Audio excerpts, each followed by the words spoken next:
10 peso coin year 2007. Ito po yun. Year 2007.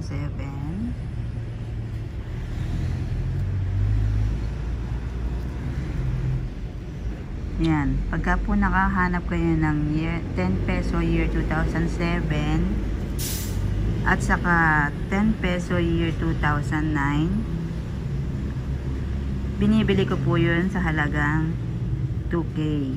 Kung meron po kayo, ito po yung aking Facebook account.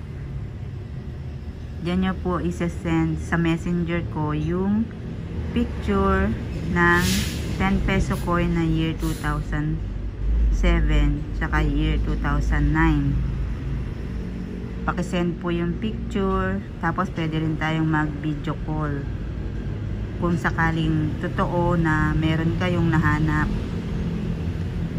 Year 2007, kailangan po makita ko muna yung picture,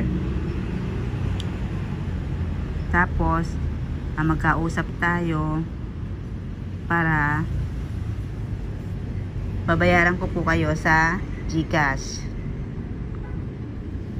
10 peso year 2007 at saka 2009 po. Ayan po yung aking Facebook account kung sakaling meron kayong mahanap. At ang location ko naman po ay dito sa Malolos, Bulacan.